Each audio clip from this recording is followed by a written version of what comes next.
Radhe Radhe guys, welcome to my blog. तो फटाफट से रेडी होके हम निकल गए थे हमारे कॉलेज की तरफ, क्योंकि आज था हमारा सीसी।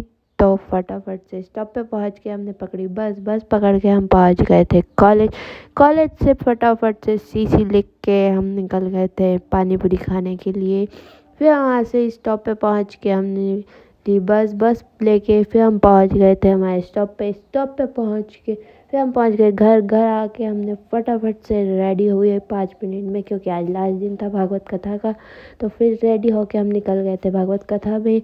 फिर वहाँ पे फूलों की होली खेल रहे थे, सब फूलों में इंजॉय कर रहे थे, मस्त भजन वहाँ पे सबने फूलों की होली खेली। फिर उसके बाद सब भजन पे मस्त नृत्य कर रहे थे, डांस कर रहे थे। सब ने भागवत कथा की आरती करके फिर यहाँ पे भंडारा था, तो वहाँ पे हमने प्रसाद ग्रहण किया। फिर हम पहुँच गए थे यज्ञशाला में, क्योंकि वहाँ पे ब्राह्मण हो रही थी। तो वहाँ से ब्राह्मण की सब लोग ब्राह्मण होने के बाद हम चले गए थे यज्ञशाला की परिक्रमा करने के लिए। फिर वहाँ से निकल गए थे हम घर आके हमने थोड़ी देर सभी मेहमान आ गए थे, तो उनके साथ फिर बैठे, मस्ती की, बातें की। फिर उसके बाद सबको चाय पिलाई। चाय पिलाने के बाद हमने कपड़े चेंज किए। फिर उसके बाद मौसी लोग जाने लगी थी, तो उनको बाय बोला, उनके विदा की। फिर उसके बाद हम चले गए थे सोने। Thank you for watching. Radhe Radhe. Like share subscribe for more.